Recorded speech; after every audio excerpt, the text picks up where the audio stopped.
We continue now at the top of Daf Lamed Beis Amud Aleph in Meseches Sotah. This is Sotah Daf 32a.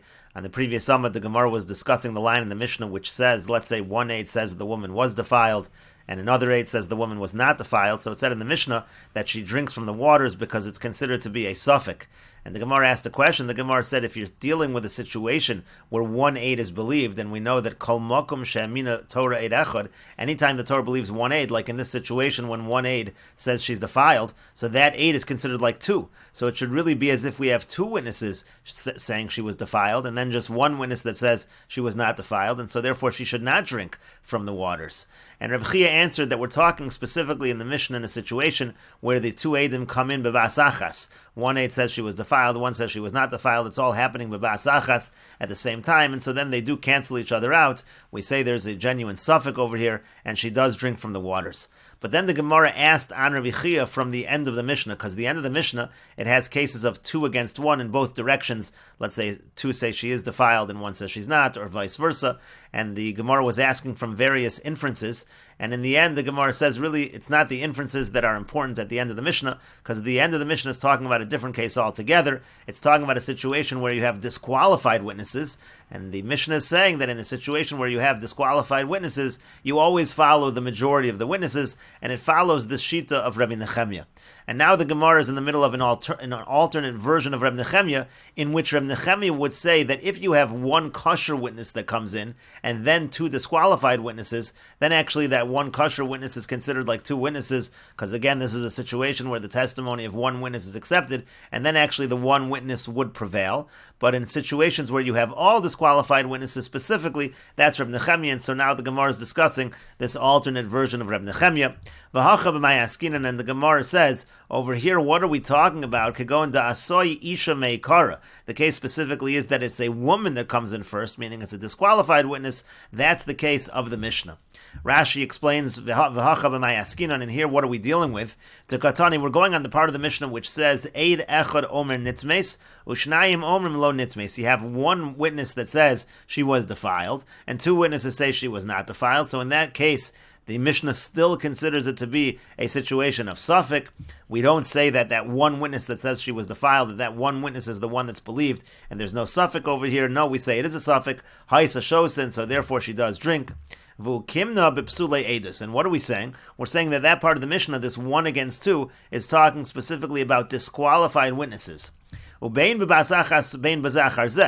part of the Mishnah doesn't matter if they come in at the same time or they come in one after the other. We're talking about that it follows this sheet of Reb Nechemia. And you have to say, and we have to say that the real chiddush, the real reason why this part of the Mishnah is needed, is for the situation of zachar zeh. Because if you're talking about where they all come in at the same time, then you don't have to even talk about the fact that we're following a majority, because we already said within Rabbi Chia, as we just explained, that even if it's one against one, where's b'vasachas, we say that she's going to drink. In this case, it's one against two and she's going to drink. Again, that would be obvious. So you have to say, obviously, that it's needed for the situation of zachar zeh, meaning, again, one comes in and says she was defiled. Generally, one is accepted as if it's two witnesses, but here it's a disqualifiedness, and then two come in and say, lo nitmes, ela b'hachi askinan dahud asmei karav amar nitmes isha hava. But what we're saying is that in this case, that first witness that came, like we just said, is a woman. Hilka chafila bazachar zeh asutarti mavalila. Therefore, that the woman is not considered in this version of Reb Nechemia. What we're saying is, again, this woman is not considered to be like two witnesses, and therefore you just follow rov deos, you follow the majority, and that's why in this situation she's going to drink from the waters. And the Gemara continues, v'tirtzo Reb Nechemia hachi. And so you can explain Reb Nechemia as follows. Reb Nechemia says, Kol makom she'amina Torah eid echad. In any situation where the Torah believes one witness, halach achar rov deos, you follow the majority of the opinions. And again, v'asu shtei nashim bi'isha achas, and we treat two women against one woman, kishnei anashim bi'ish echad, like you treat two men against one man. Aval shtei nashim bi'ish echad, but let's say you have a situation of two women against one man, ki palga upalga dami. So that's going to be considered like 50-50. That's going to be considered a split, and it's going to be considered a case of suffix.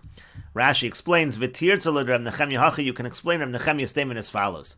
Dehada amrun la'el v'yasu shtei nashim b'ish echad. When we said before, again, that two women against one man, lav seifo demilse Reb Nechemyahu. That's not actually the end of the statement of Reb Nechemya. Ela perushe demilsehu de'anu parshin lahachi. What's happening over there in the Gemara is that's our explanation of what Reb Nechemya is saying. Reb Nechemya made a statement, and then the Gemara goes on, according to this version, to clarify what that statement means. So again, back in the Gemara, the way it works is as follows. Again, kol makom shamina Torah erechad halach acharov deos v'asu shtei nashim. That's the explanation of what exactly that means. Again, two women. If you have a situation of two women b'isha achas against one woman, that's like two men against one man. But if you have two women against one man, so then it's kipalga upalga dami. And Rashi explains kipalga upalga dami. It's like a split, kilomar kichad v'chad. Meaning what that means to say is if you have a situation of two women against one man, that's like one against one. And then we'll say, if they both came at the same time, so uki trei levahad echad. So then you have a situation of two against one, and so then the two are going to prevail, and then you're going to say that it is indeed a suffix. Now, if you're talking about a situation where it's one after the other in this situation, so then, Vahuda Amina Torah Kadam, and the one that the Torah really believes the one witness came first. The Asa Beresha, he came first, Havalei Kishnayim. So then that one that came first is going to be like two witnesses, Vahanach Kechad, and then those who come after, they're going to be just like one, the Ein Divrayim B'Mekomo, and so therefore what they say is not going to stand up against that one witness. Omros Nitmos. Now let's say two of them say, you have two women that say that she was defiled. Omer Lo Nitmos, but then one aide whose kosher comes along and says she was not defiled, Haisa Shosa. So in that case, actually, she is going to drink. Again, you have two disqualified witnesses saying she was defiled, and then one witness that's kosher that says she was not, so she drinks Techichad V'chad Ninu. What we mean to say is that's already considered like one against one. Umasnisan Dekatani Lo Haisa Shosa. And in our Mishnah where it says she does not drink, Kagon Dahuchad have a puzzle. That's talking about when that one that came later on is actually a disqualified witness. In other words, what Rashi is saying is if you have two women that say that she was defiled, so then if a woman comes subsequently, so then the two prevail over the one. That follows Reb Nechemya, and we say that she in fact was defiled. She doesn't drink from the waters. But if you have a situation where the two people who say she was defiled again were women or they were disqualified witnesses, and then an aid echad kosher comes, so that's what we're saying. It's kipalga upalga dami. That's what we mean. Aval shtei nashim b'shechad kipalga upalga dami. If you have two women against one man, so then that becomes like 50-50. That becomes treated like a suffix, and she is going to drink from the water. And the Gemara continues, V'tarti b'psulei edus lamali. Why do we need two cases in the Mishnah about disqualified witnesses? In other words, the end of the Mishnah, it's talking about when you have two disqualified witnesses against one disqualified witness, and it's saying the general principle we follow the majority, but why do you have to have two cases? Why have cases in both directions? Isn't it all teaching us the same idea? And to that the Gemara says, Ma'u detema, no, what might you have said? Ki azlinan basarov deos l'chumra. Maybe we only follow majority opinion in those situations, two against one, you follow the two, if it results in a chumra, if it results in a stringency, avalakula lo azlina, but we wouldn't do that if it results in a leniency, kamash molan, and so that's what the Mishnah is teaching. In all directions, we're going to follow the majority. Rashi says, V'tarti b'psulei edus lamali l'misni masnisan halachacha rov deos. Why does the Mishnah have to talk about majority, two different cases by disqualified witnesses? L'chumra shetishta. The chumra over here would be that we would say that she does drink, so in that case, maybe we would say only we follow the majority only in a situation where the result is she's going to drink from the waters. But l'kula lahakal me'aleh shalotish, let's say it's a leniency where she does not have to drink. In other words, let's say the majority opinion over here is saying she was defiled, and therefore we're considering it like there is no suffix over here and she doesn't drink, so that would be a leniency. So I might think lo azlin and basa rov deos bipsulei edus. I might think we don't follow the majority opinion when you have a bunch of disqualified witnesses. Ve'echad shtayim omros nitmes ve'echad omer lo nitmes, and therefore in a situation, let's say, where two people say she was defiled and one say she was not defiled, we're following the majority and it results in a leniency. Maybe we should say, no, we shouldn't be lenient. We should put the two against the one and say it's still considered a genuine suffix. V'tishta, maybe you would think she should drink in that case. Kamash malon. So that's what the Mishnah is teaching us. The Mishnah is teaching us that in that situation we also follow the majority opinion, even though it's a leniency. Hadran alach mishakine. We will return to you, Parak Mishakine. This is the end of the 6th parak of Meseches Sotah. If you're enjoying these videos and this channel, please like, share, and subscribe, and please take a look at the description box below to see how you can support this channel. We will now begin the 7th parak of Meseches Sotah. And the Mishnah says, Eilu ne'emarin b'chol lashon. The following things can be recited in any language. They don't need to be recited in Lashon HaKodesh. They don't need to be recited in Hebrew. Parshas Sotah, the Parsha of Sotah, Uvidoi Meiser, also the confession by Meiser, Kriya Shema Utfila, Kriya Shema and davening. That's the Amidah, the Shmon Esrei, Ubirchas Hamazon and benching, Ushvuas Ha'edus, and the oath that is taken regarding testimony. This is the oath that a person takes to say that they don't know testimony in a certain case. Ushvuas Ha'pikadon, and the oath that is taken in terms of deposits, an oath saying that you don't have something that belongs to someone else. Ve'elu ne'emarin b'Lashon HaKodesh, and the following items are recited in Lashon HaKodesh, specifically in Hebrew. Mikra Bikurim, the recitation that's made by the bringing of the Bikurim, the Chalitza, and also there's a statement that's made when the procedure of Chalitza is done. Brachos Uklolos, also the Brachos and Klolos, that's talking about the Brachos and Klolos when they entered Eretz Yisrael by Har Grizim and Har Evel. Birchas Kohanim, also the Birchas Kohanim is in Hebrew. Ubirchas Kohen Gadol, also the blessing of the Kohen Gadol, and that refers to the blessing of the Kohen Gadol on Yom Kippur. Uparshas HaMelech, and also this is referring to Hakel. This is the parsha that's recited by the king. Uparshas Egla Arufa, and that which is recited when they do the Egla Arufa. That's when they break the neck of the calf. Let's say they find a dead body near a city, so the people of the city have to do the procedure of Egla Arufa, and they proclaim that they are innocent in terms of the spilled blood. Umashuach Milchama B'Shah Shemedaber El Ha'am, and also the Mashuach Milchama, that's the Kohen Mashuach Milchama, the Kohen who's anointed for war when he speaks to the people, when they're going out to war. Also, that statement is said specifically in Lashon HaKodesh. And the Mishnah continues, Mikra Bikurim Ketzad, when we're talking about the recitation of Bikurim, again, that was something that is in Lashon HaKodesh. How so? Meaning, from where do we know this idea that it's B'Lashon HaKodesh? It's because the Pasuk says over there, V'anisa v'amarta l'fnei Hashem Elokecha. It says, V'anisa v'yota. U'lahalon hu omer, and in other place it says, and this is talking about by Har Grizim and Har Evel, it says, V'anu halavim v'amru. It uses a similar kind of language over there. Malahalon b'Lashon HaKodesh, just like over there, when you're talking about Har Grizim and Har Evel, it's in Lashon HaKodesh, Afkan b'Lashon HaKodesh. So to over here, it's in Lashon HaKodesh. And Chalitza Ketzad, Chalitza, how do we know that that's in Hebrew? Because again, the pasuk says V'ansa v'yamra, it uses this language of V'ansa v'yamra. Ulahalon hu omer v'yanu halavim v'yamru, and again by Har Grizim and Har Evel, it says a similar kind of language. Malahalon b'Lashon HaKodesh, Afkan b'Lashon HaKodesh. Just like over there, it's in Lashon HaKodesh. So too over here, it's in Lashon HaKodesh. Rabbi Yehuda says V'ansa v'amra kacha, that the source by Chalitza is actually from the Psukim itself. It says V'ansa v'amra kacha. It uses that language of kacha. Ad shetomer b'Lashon hazeh, the word kacha over there indicates that it has to be done specifically in this language.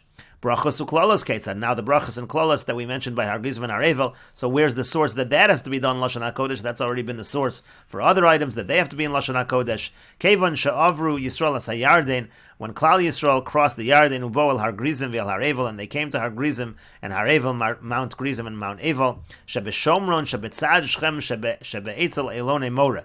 It was in the Shomron, it was near Shechem, it was by Elone Mora. Shenemar, like it says, Halo Hema be'ever HaYarden v'gomer. It talks about Elon Mora over there when it talks about the location of these places. Ul Halanu Omer, and in another place it says, Vayavar Avram Ba'aretz ad Mekom Shechem ad Elon Mora. It says Shechem and Elon Mora. That seems to be the same place. Ma Elon Mora ha'amar lahalan Shechem, just like Elon Mora over there is really Shechem, it's all the same area. Af Elon Mora ha'amar kan Shechem, so to the Elon Mora over here, that's a reference to the area by Shechem. And the Mishnah continues, Shisha Shvatim alu l'rosh Har Grizim, 6 of the Shvatim, they went to the top of Har Grizim, V'shisha Shvatim alu l'rosh Har Evel, and 6 of the Shvatim went to the top of Har Evel. V'akohanim v'alaviyim v'ha'aron omdim l'mata be'emtza, and the Kohanim and the Levim and the Aron, they were down below in the middle. HaKohanim makifin es ha'aron, the Kohanim, they surrounded the Aron, v'halavim es ha'Kohanim, and the Levim surrounded the Kohanim. V'chol Yisrael mikan u'mikan, and Klal Yisrael, they were on both sides. Shenemar, like it says, v'chol Yisrael u'zikeina v'shotra v'shoftav omdim mizem mizel Aron. Again, it says the way they were standing there in reference to the Aron.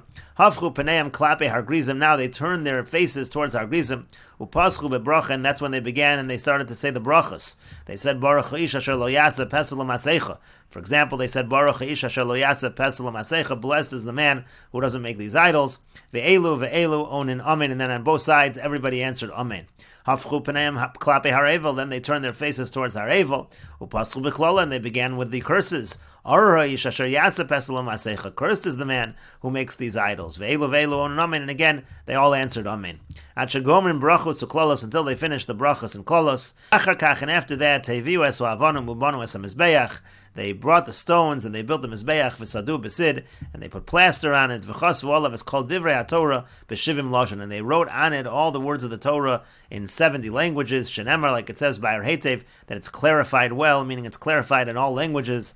V'nalu es ha'avana muvo, and then they took the stones and they came. And we'll take a look at a few Rashis over here. Ushvuas ha'edus, ushvuas ha'pikadon. Again, that's the oath that a person doesn't know testimony, and the oath that a person doesn't have someone else's items in his possession. B'chol lashon sheshbiu v'kafar v'lo hoda. Any kind of language that they make the person take a shvu and he denies, he doesn't admit to what happened. So chayiv karban olav yord ha'amar b'shvuas ha'edus. So in the case of shvuas ha'edus, it doesn't matter what language the shvu is in, that will cause him to have to bring the carbon that's over there, the karban olav yored. And similarly by pikadon v'yasham gezelos b'shvuas ha'pikadon. Similarly, that kind of a shvua, doesn't matter what language, that kind of a shvua can lead the person to have to bring the carbon asham gezelos, which is said by shvuas ha'pikadon. V'elu ne'amar in b'lashon hakodesh, and the following have to be in lashon hakodesh. V'lo amrina nigmar mehanach dele'el shenichta v'nister alein kol mitzvahs diburam ve'in tzarich lamar b'lashon hakodesh. We don't say let's learn from the other cases where it doesn't have to be in Hebrew, that here it also doesn't have to be. We don't say that. Because over here, the way the pasuk is written, it indicates that it has to specifically be in lashon hakodesh. Mikra bikurim. What's mikra bikurim? Shayakore me arami oved avi at sof kala parsha. That's what he reads from arami oved avi until the end of the parsha. Machalitzas yevama hi omeres me'ein yevami. She makes a statement there me'ein yevami. V'hu omer lo chafatzi lakachton. He says, I don't want to do the yibum. V'achar chalitza he omers kocha yasal ish. Then after the chalitza, she says a statement kocha yasal ish. Again, that all has to be done in Hebrew.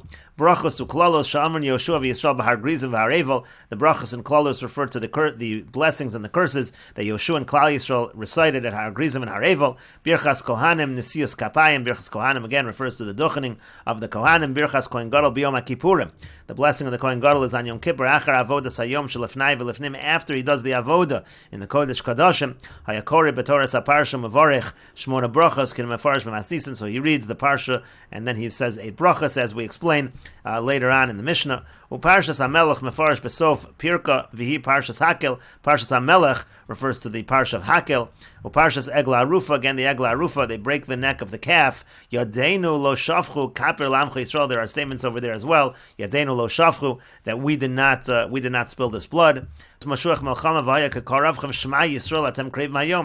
over there that the Mashuach Melchama says that you're going to war, ki Hashem Elokeichem, etc. Ketzad kimo minayin. The ketzad over here doesn't mean how, but it means from where. Where's the source? We're learning these all from the brachos and klalos at Har Grizim, that they have to be in Hebrew. And the Gemara later will explain where the source is by Har Grizim, by the brachos and klalos, by Har Grizim and Har Evel. Where's the source for that has to be in Hebrew. So then it says, when it comes to the case of Chalitza, you don't need to learn it from Gzeira Shava, because actually the formulation itself in the pasuk itself by Chalitza indicates that it has to be in this particular language in Hebrew, because it says V'onsa v'yamra kacha demashma koloshin zetomar. The word kacha is darshan to mean that you have to do it in this specific language. Shebeshomron. So where was Har Grizim and Har Evel? It was Eitzel Shomron. It was by Shomron. Lemata be'emsa bein shnei aharim. So it said again, there were the Kohanim, the Levim, they were below between the two mountains, and then Mikan means Alohar, means the Shvatim, they were divided up on the actual mountains. Hafchu halavim peneim klapi Har Grizim upaschu bebracha. So again, the Levim turn towards Har Grizim and they say the bracha. Kol ha'arurim ha'yuomrim tchila b'lashon bracha, meaning all the curses first. You say the bracha, and then you say the curse version of that bracha. Elu ve'elu shav Har Grizim u'Har Evel, and then these and these refers to the Shvatim that are standing on Har Grizim and Har Evel. V'adachse ve'elu yamdu levarich lo shayu ha'shvatim mevarchen mekalin. Now, even though the pasuk says ve'ela yamdu levarich, it doesn't mean the Shvatim were the ones reciting the blessings and the curses. Ela halavim ha'omdim ben shnei aharim hofchen paneim lahar grizim bebracha o lahar evel beklala. Rather, what it means is the Levim, they were standing between the two mountains. They were turned towards Har Grizim for the bracha, and they turned towards Har Evel for the klala. And then it says, hey, viu es ha'avonim, they brought the stones, they built the Mizbeach over there. It's called Divrei HaTorah Azos Ba'ar Heitev, and they wrote the entire Torah clearly, like we said, 70 languages. Then they took the stones, meaning Sasras Mizbeach, La'achar Shehelu Ha'olos V'Ashlamim. After they brought the Karbonos, the Olos, and the Shlamim, they then destroyed the Mizbeach, Kedechsiv Alisal of Olos, like it says that they brought up the Olos. That's what it means that they took the stones. And we will continue with this discussion in the next video on Daf Lamed Beis Amud Beis.